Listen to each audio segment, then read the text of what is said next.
एक गांव में गौतम बुद्ध का बहुत बड़ा आश्रम था। वहां पर एक प्रसिद्ध बौद्ध गुरु रहते थे। वहां पर उनका एक शिष्य बहुत बोलता था। वह हर समय इधर उधर की बातें करता था।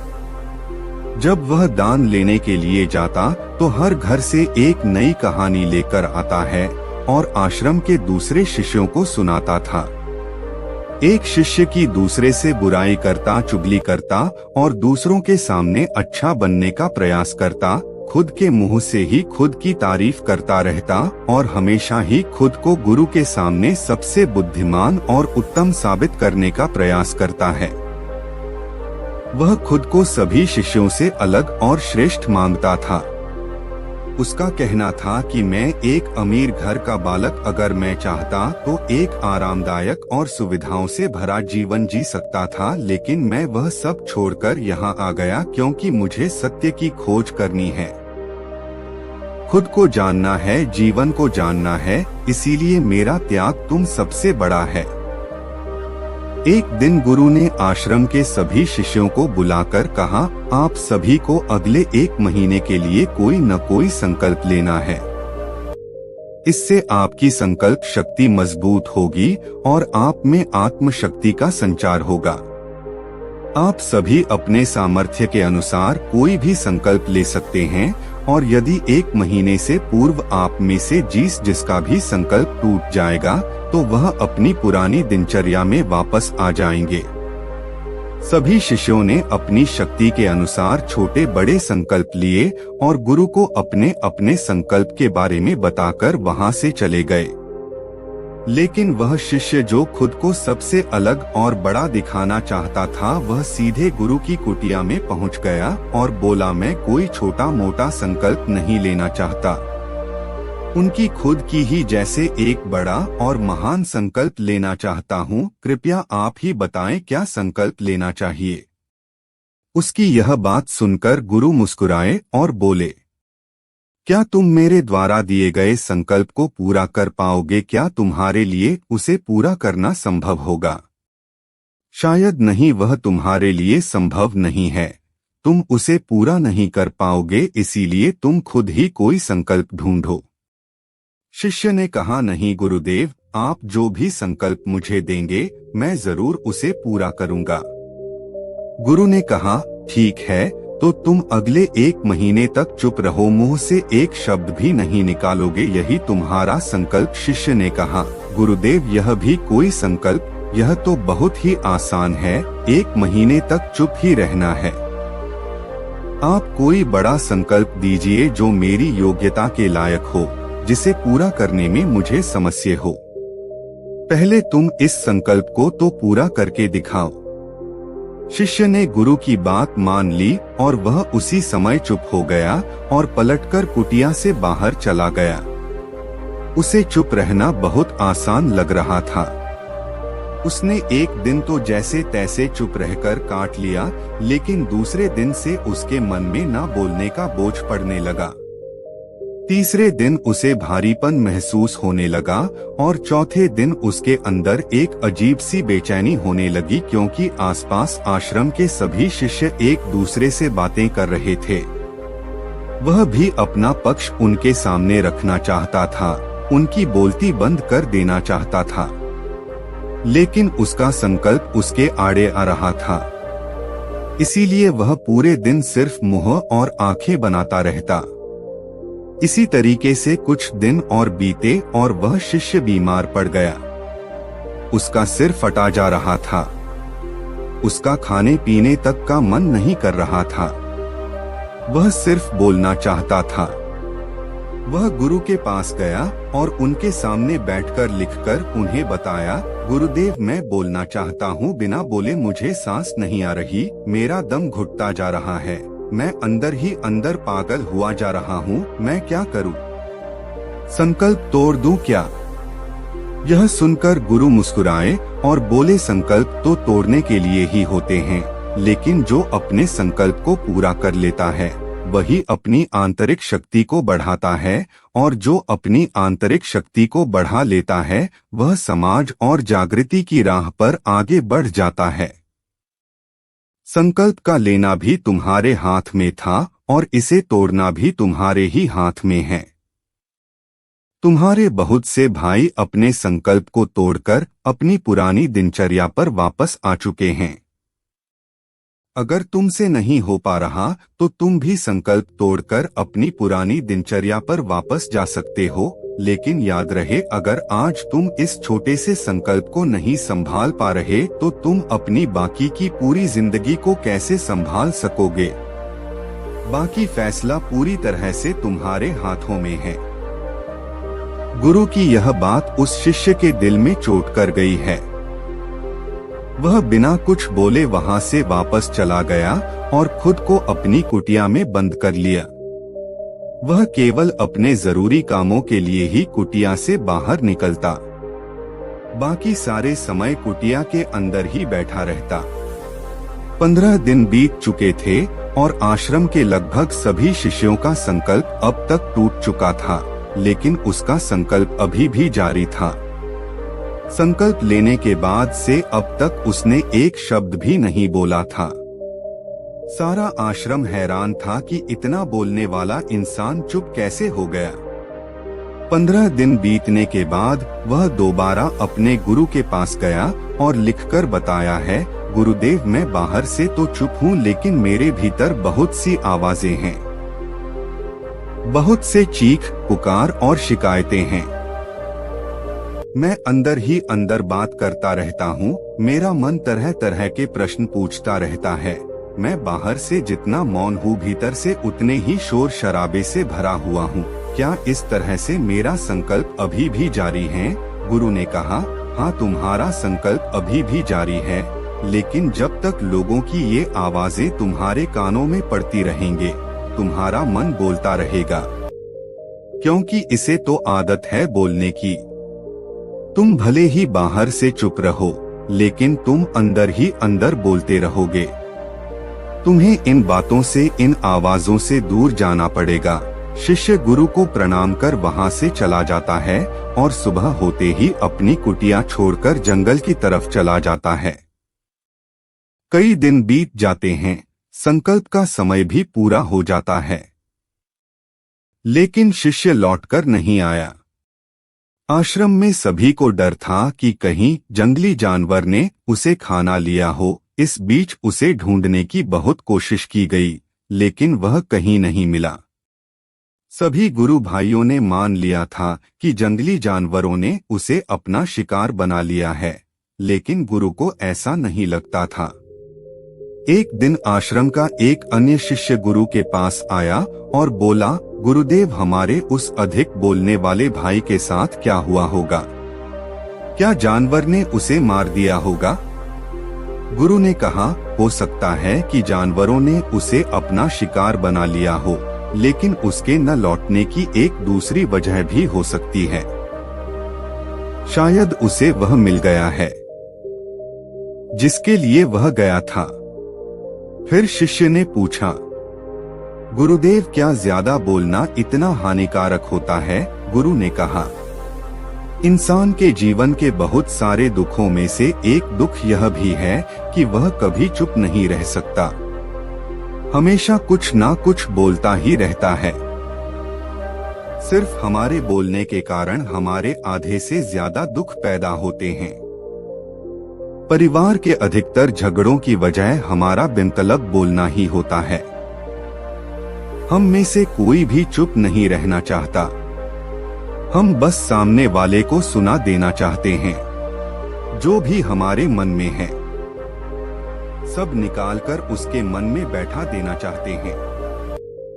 उसे समझा देना चाहते हैं कि देख, तू गलत है और मैं सही, और इस तरीके से सब एक दूसरे की सड़ी गली बातों को ग्रहण कर रहे हैं। इस तरीके से सुनने और सुनाने का यह काम जिंदगी भर चलता रहता है। लेकिन हम अपना समय, अपना जीवन, अपनी समझ और सबसे महत्वपूर्ण व कीमती पल जो जिए जा सकते हैं, जिनको अनुभव किया जा सकता है, जिनमें आनंद को प्राप्त किया जा सकता है, यह सब खो देते हैं। लेकिन इसके बदले हमें मिलता क्या? कुछ नहीं, सब व्यर्थ और बर्बाद हो जाता है। इस पागलपन में हमने क्या खो दिया? इसका एहसास केवल कुछ ही लोगों को हो पाता है। बाकी लोग जैसे उन्हें अपने आने का पता नहीं, वैसे ही उन्हें अपने जाने का भी पता नहीं चल पाता। शिष्य ने कहा, तो फिर इसका समाधान क्या है? गुरु ने कहा, पूरी जागरूकता के साथ अपने विचारों को देखना है, यही एकमात्र तरीका है। जो सारी मानसिक समस्याओं का वर्तमान में रहकर चिंतन करना, पूरी जागरूकता के साथ अपना काम करना जिंदगी में चमत्कारिक बदलाव ला देता है। उसके बाद वह शिष्य गुरु से अपने प्रश्नों का उत्तर पाकर उनको प्रणाम करके वहां से चला गया। उस शिष्य को आश्रम छोड़कर गए हुए 3 महीने का समय बीत चुका था, लेकिन उसकी कोई खबर न थी। अब तक तो सभी गुरु भाइयों ने भी उसके वापस लौटने की उम्मीद छोड़ दी थी, लेकिन एक दिन वह आश्रम लौट आता है। उसे देखकर सभी के चेहरे पर आश्चर्य और खुशी का ठिकाना न रहा, लेकिन अब वह नहीं था जो यहाँ से गया था। वह कुछ और ही बनकर वापस आया था। उसके अंदर एक गजब का बदलाव महसूस किया जा सकता था। उसके चेहरे पर एक गजब का ठहराव और आंखों में बड़ी शांति थी। आश्रम में आते ही सभी गुरु भाइयों ने उसे चारों तरफ से घेर लिया और बातें करने लग गए। वह भी अपने गुरु भाइयों से बातें करने लगा। उससे बात करने वाले सभी ने यह अनुभव किया कि अब मैं पहले जैसा उतावला और बातूनी नहीं रहा। उसके मुंह से एक एक शब्द बहुत ही सुलझे हुए और मधुरता के साथ निकल रहे थे। थोड़ी देर तक गुरु भाइयों से बात करने के बाद वह सीधा गुरु की तरफ चला गया।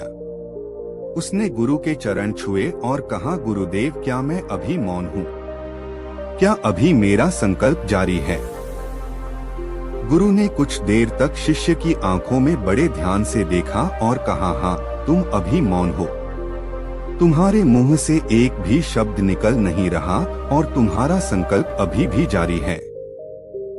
उसने कहा, गुरुदेव, जब मैं आश्रम से गया था तो मैं मुंह से तो चुप था, लेकिन मेरे अंदर बहुत सी आवाजें थी।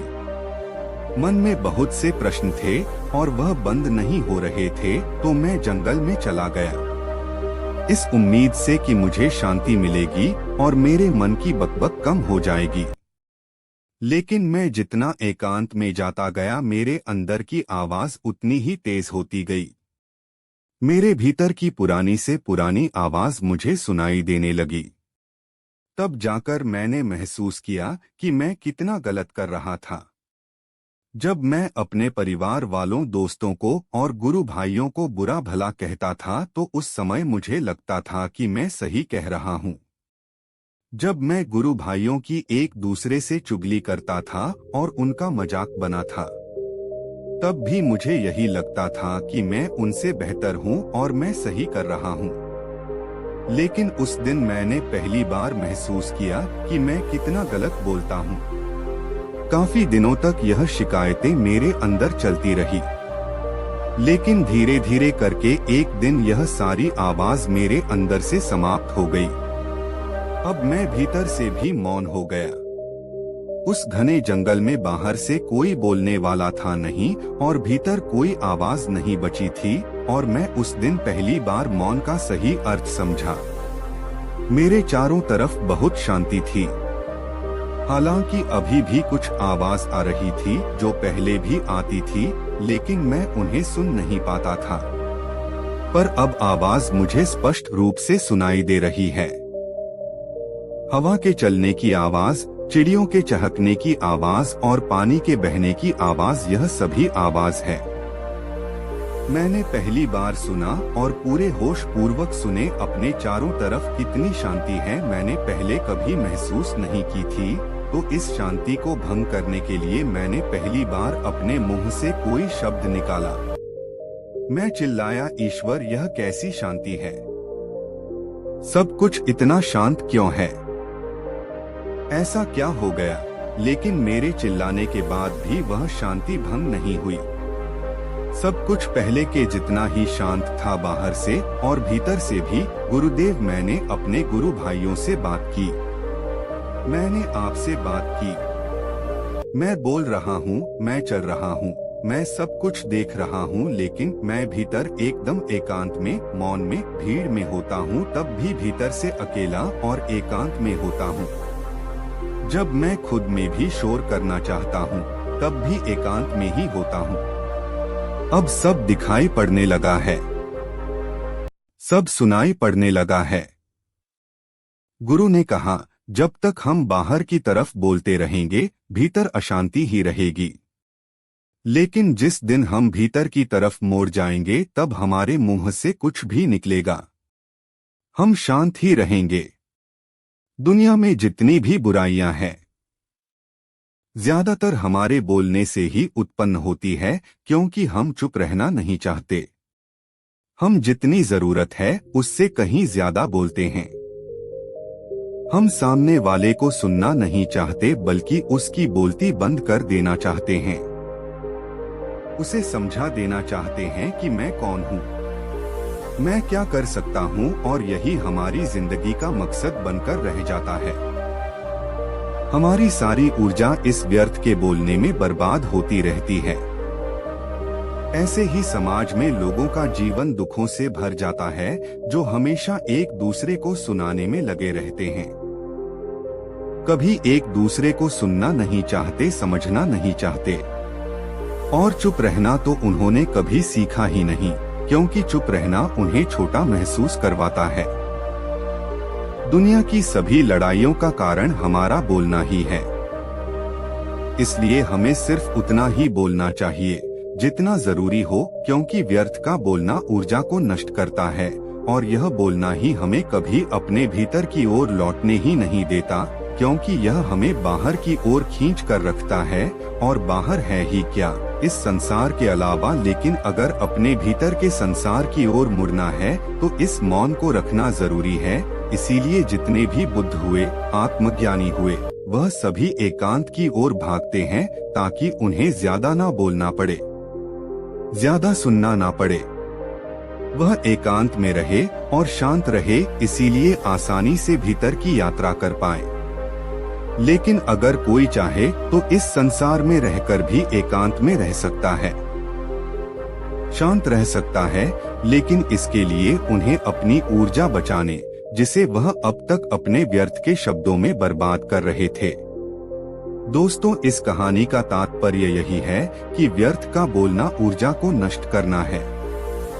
ज्यादा और व्यर्थ बोलना ही हमें अपने भीतर की ओर लौटने नहीं देता, क्योंकि यह हमें बाहर की ओर झुका के रखता है। और जिन्हें भीतर की यात्रा करनी है, उन्हें अपने मुंह को बंद ही रखना चाहिए। मुझे उम्मीद है कि आपको यह कहानी पसंद आई होगी और काफी कुछ सीखने को मिला होगा। कहानी के बारे में अपने विचार आप हमें नीचे कमेंट बॉक्स में कमेंट करके बता सकते हैं। जाने से पहले वीडियो को लाइक करें और रिलैक्स स्टोरीज चैनल को सब्सक्राइब जरूर करें।